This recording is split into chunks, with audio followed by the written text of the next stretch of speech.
নব নব রূপে এসো, ওঙ্কারনাথ অনুধ্যান, কিঙ্কর বিঠ্ঠল রামানুজ মহারাজ। সাধু সঙ্গ ও সৎ প্রসঙ্গে। শ্রী কিরণচাঁদ দরবেশ, বিজয়কৃষ্ণ আশ্রম, কাশী।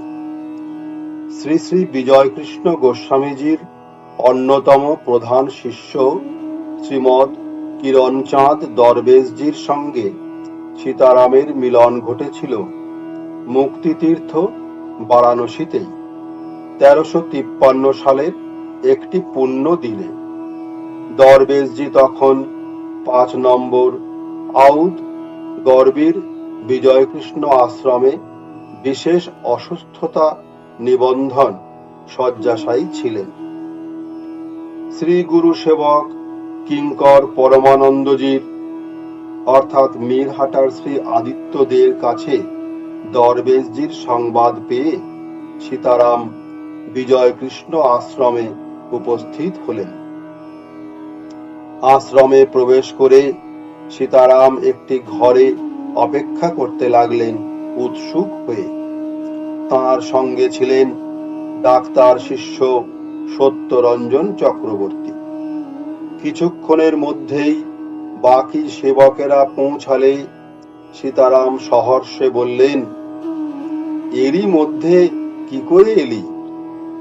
দরবেশজির কাছে সংবাদ দেওয়া হয়েছে, তিনি ডাকলেই আমরা যাব। কিছুক্ষণের মধ্যেই আহ্বান এলো। সীতারাম উঠে দাঁড়ালেন। দোতলার একটি ঘরে দরবেশজি থাকেন। সিঁড়ি বেয়ে সকলে চললেন সেই ঘরের দিকে। প্রথমে এক আশ্রম সেবক, তারপর সীতারাম, শেষে সীতারাম সেবকগণ।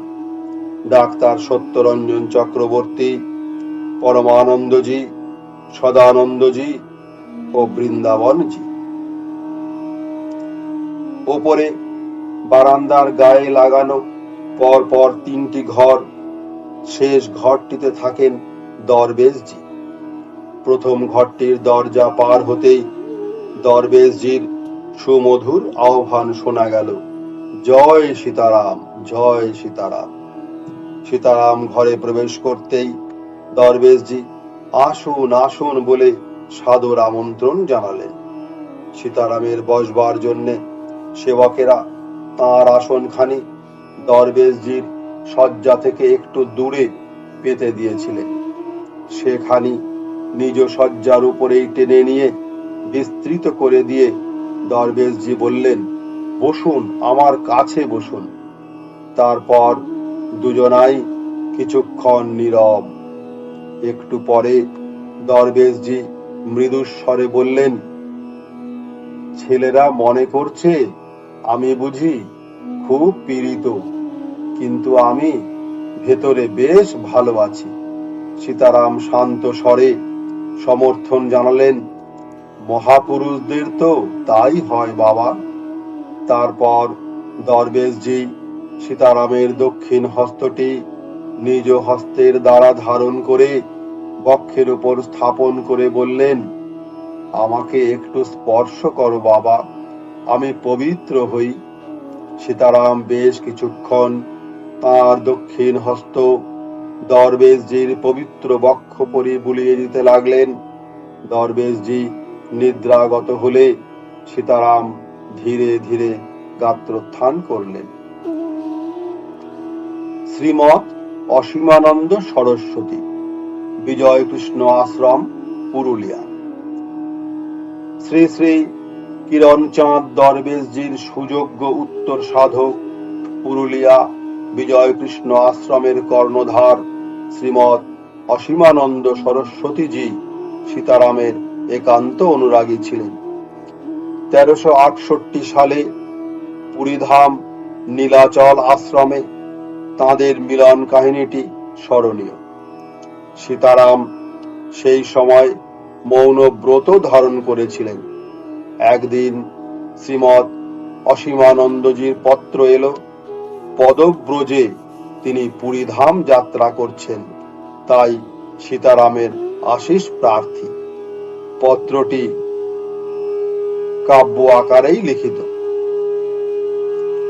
শ্রীচরণেষু নীলাচল পথে শুভযাত্রায় আশিস পাইনু তব স্নেহ প্রীতি ভরা করুণার ধারা রচিল মহোৎসব বাহিরিনু পথে শ্রীনাম সহিতে পথের ধুলায় লুটি তোমার স্নেহের মধুর মাধুরী হৃদয়ে উঠিছে ফুটি করিও আশিস যেতে পারি যেন লুটিয়া পথের ধুলে নীলাচল নাথ কৃপা করে যেন ঠাঁই দেন পদমূলে স্নেহার্থী অসীমানন্দ।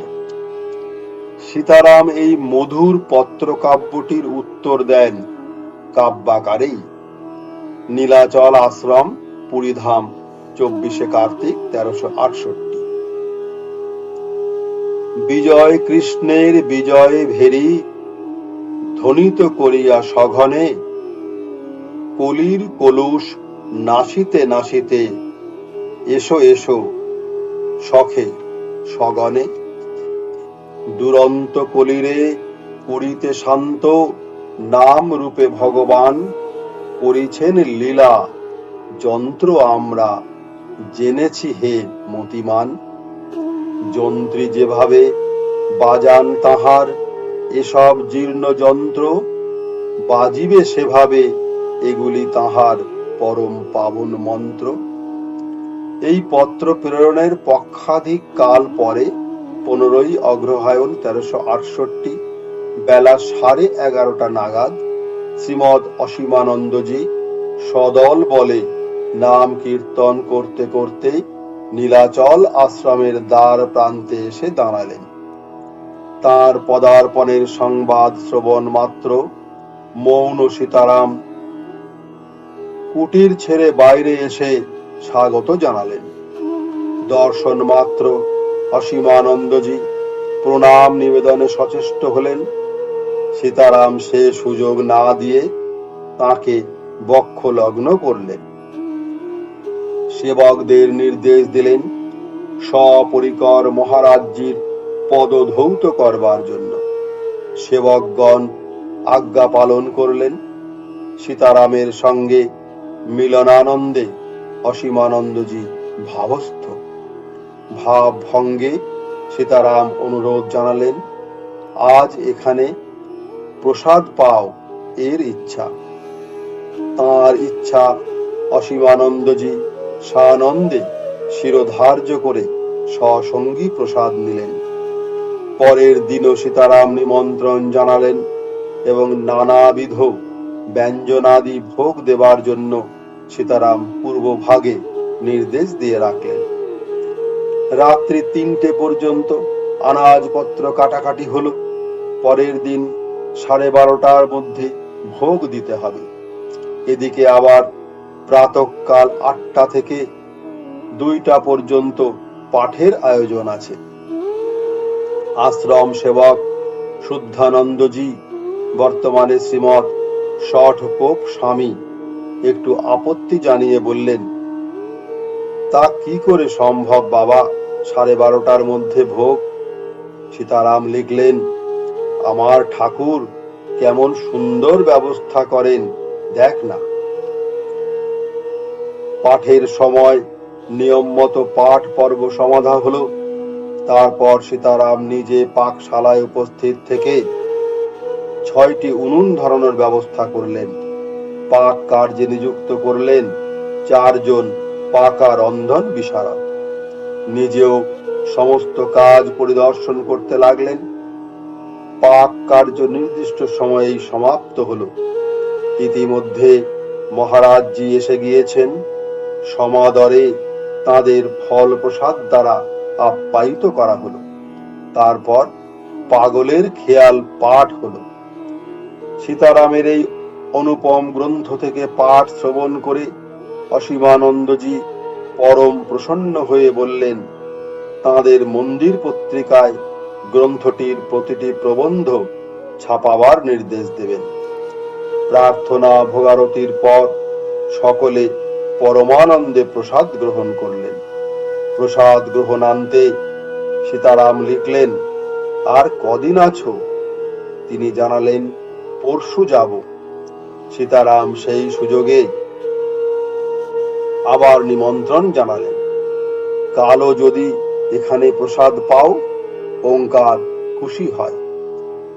19শে অগ্রহায়ণ অসীমানন্দজি আবার এলেন সীতারামের প্রাণপূর্ণ আহ্বানে। আহারাদির পর বিশ্বজননী রমণী ও ঘোর বিকার পাঠ হল। পাঠান্তে কিছু সৎ প্রসঙ্গ।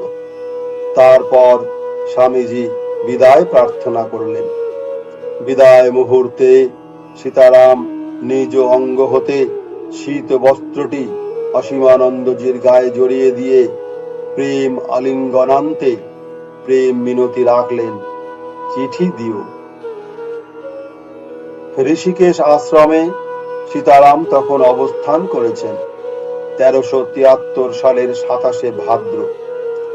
সুক্তি ভঙ্গের পর সীতারাম উষা পান ও ঔষধ সেবনান্তে শ্রীমৎ ওমানন্দজিকে, বর্তমানে শ্রীমৎ ত্রিদণ্ডী স্বামী মাধব রামানুজজি, বললেন, দেখ, আজ অসীমানন্দ সরস্বতী বাবাকে স্বপ্নে দেখলুম। চেহারা একটু রোগাটে হয়ে গেছে। উমানন্দজি ভাবলেন, তাহলে হয়তো তিনি আসবেন। ফল ভোগের পর পুণ্যকর্মা বাহকগণ যথা সময়ে উপস্থিত হয়ে সীতারামকে গঙ্গা দর্শনে নিয়ে চললেন। অন্ন ভোগের আগে পর্যন্ত গঙ্গা গর্ভে গিয়ে সুনির্মিত সিংহাসনের উপর বসে নিত্যই প্রায় গঙ্গা দর্শন করেন।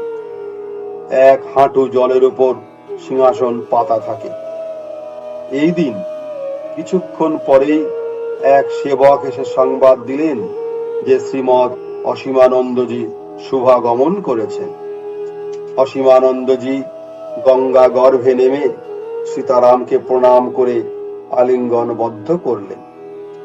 সীতারাম, রাত্রে তোমাকে স্বপ্ন দেখলুম। ওরে, কে আছিস? বাবার ফল প্রসাদের ব্যবস্থা কর। উমানন্দজি, বাবা এখানেই নিয়ে আসবো? সীতারাম, হ্যাঁ, এই গাছতলাতেই দে না। মধ্যাহ্নে অন্ন প্রসাদ গ্রহণের পর ভগবৎ প্রসঙ্গ। চারিদিকে উৎসুক ভক্তগণ 2 অমৃতের সন্তানকে ঘিরে বসেছেন। উমানন্দজি, শাস্ত্রে রয়েছে, মনো যাবন্নাদস্তা বর্ণাদান্তেপি মনন্মণি স শব্দশ্চাক্ষরে ক্ষীণে নিঃশব্দং পরমং পদম। মন যতক্ষণ, নাদ ততক্ষণ। নাদান্তে মনন্মণি অবস্থা। শব্দ তথা অক্ষর ক্ষীণ হয়ে গেলে নিঃশব্দ পরম পদ। এখন প্রশ্ন হলো, নাদের লয় হলে কর্মশক্তি থাকে কিনা? অসীমানন্দজি, না, কর্মশক্তি থাকে না, সমাধি অবস্থা। সীতারাম, বহু উপনিষদে মেঘনাদকেই শেষ নাদ বলেছে। কাশীর গোপীনাথ বাবাকে শ্রীমৎ গোপীনাথ কবিরাজ এ সম্বন্ধে লিখেছিলাম, তাঁরও ওই মত। পাতঞ্জলের ধর্ম মেঘ সমাধি ওই মেঘনাদ। পাতঞ্জলেও মেঘনাদকেই শেষ নাদ বলা হয়েছে। এর অনুভব মেঘনাদই শেষ নাদ। বৌদ্ধ দর্শনেও সে কথা আছে। পূর্ণ জ্ঞানের উদয় হলে চোখ চাইলেও জ্যোতি, চোখ বন্ধ করে থাকলেও জ্যোতি। লাল জ্যোতি, নীল জ্যোতি, কত রকম জ্যোতি, বিন্দু কোটি শতানি চ, শেষে শ্বেত জ্যোতি। লাল জ্যোতি রজগুণের চিহ্ন। অসীমানন্দজি, আমি বরফের মতো অপূর্ব সাদা জ্যোতি দেখি। সীতারাম, প্রণব অর্থাৎ প্রাণ যতক্ষণ অধোমুখে থাকেন ততক্ষণ বাইরের শব্দ, স্পর্শ, রূপ, রস, গন্ধের দিকে আকর্ষণ থাকে। প্রণব ঊর্ধ্বগামী হলেই সাধক অন্তর্মুখ হন, তার সংসার বন্ধন ছুটে যায়। অসীমানন্দজি: শক্তি স্থির ভূমিতে অধিষ্ঠিত হলে অপূর্ব ঊর্ধ্বাকর্ষণ অনুভূত হয়। সীতারাম: হ্যাঁ। কিছুক্ষণ নীরবতার পর বললেন, যখন একজনকে লক্ষ্য করে 1000 জনকে তুলতে হবে, তাকে নিয়ে তিনি খেলা করেন। অসীমানন্দজি: হ্যাঁ, নইলে চলবে কি করে? সীতারাম: একেবারে তাঁর হয়ে গেলে হাস্য, কিছু স্বাধীনতা থাকে না। যখন যন্ত্র তৈরি করে নেন, তখন শুয়ে থাকো, বসে থাকো, যেভাবেই থাকো, কাজ চলবে। প্রসঙ্গান্তরে বললেন, তুমি দিল্লি থেকে আসছো তো? সেখানে গোহত্যা নিবারণের জন্য খুব আন্দোলন চলছে। তুমি দিল্লি থেকে আসছো তো? সেখানে গোহত্যা নিবারণের জন্য খুব আন্দোলন চলছে। তারা লোক চেয়েছিল, দিতে পারিনি। তবে ওতে এর যথেষ্ট সমর্থন আছে। আরো কিছুক্ষণ ঈশ্বর প্রসঙ্গের পর অসীমানন্দজি বিদায় গ্রহণ করেন। জয় গুরু।